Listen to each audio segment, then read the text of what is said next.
Here's the complete script for Handwriting Rewires You, tilde 900 words.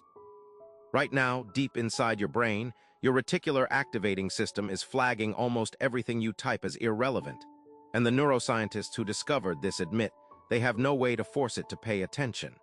It sits at the base of your brainstem, a bundle of neurons whose only job is deciding what deserves to reach your conscious mind. Everything else gets filtered out before you ever notice it existed. Right now, mid-scroll, mid-email, mid-typing, it is quietly deciding that most of what passes through your fingers is noise. You won't feel it happening, but high performers have found one way to interrupt it, and by the end of this you'll know exactly what it is. Here's the part that should bother you. Every time you type instead of write, you are training this filter to ignore you.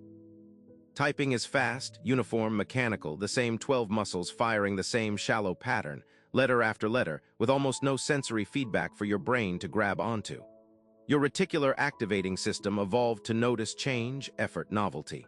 A keyboard gives it none of that, so it stops tagging your input as important. Which means the meeting notes you typed today, the ideas you captured in a rush, most of them are already being quietly discarded before they ever reach long-term storage. You think you're recording your thoughts. Your brain disagrees. Here's what's happening underneath. When you form a letter by hand, your motor cortex has to plan a unique, irregular movement for every single character, different pressure, different angle, different length of stroke. That irregularity sends a flood of proprioceptive signal up through your spinal cord into your brainstem, straight through the reticular activating system. It reads that signal as significance. This is effortful, it decides, so it must matter. It opens the gate wider. More of what you're writing gets passed forward to your hippocampus, tagged for consolidation into memory that survives past tonight. Typing sends almost none of that signal. The letters are too uniform, too automatic, too easy. Your brain built this filter over millions of years to reward effort with memory, and your keyboard is quietly starving it. Here's the part the researchers can't fix. The reticular activating system isn't under your conscious control.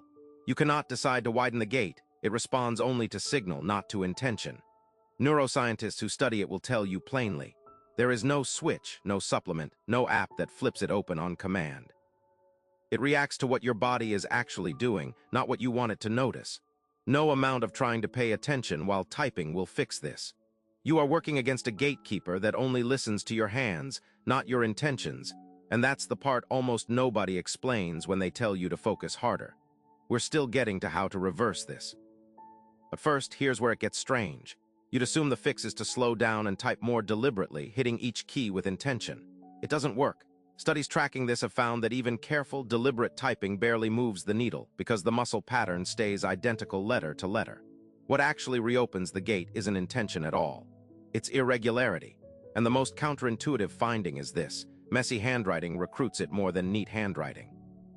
The more your hand has to correct, adjust, and vary stroke to stroke, the stronger the signal climbing into your brainstem.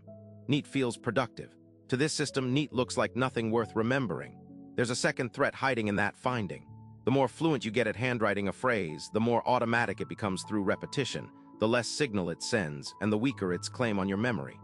Familiarity is quietly working against you the same way typing does. Comfort in any form is what this filter was built to ignore. So here's the rule high performers actually use. They don't ban keyboards. They use handwriting as a deliberate first pass, the messy, ungraded capture stage, for anything they need to actually remember or decide on. Before a big meeting, they handwrite the 3 questions they need answered. Before bed, they handwrite tomorrow's single most important task, not typed, not dictated.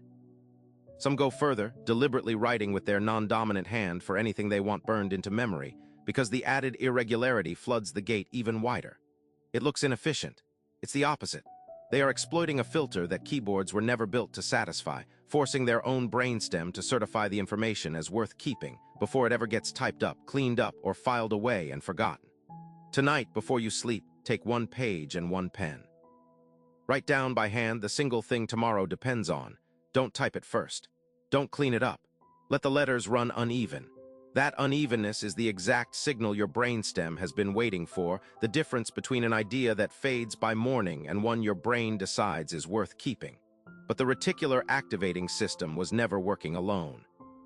Somewhere behind it, another structure decides what happens to everything it lets through, and that one has a far stranger rule for what it chooses to erase. Let me know if you'd like any adjustments before this moves to production.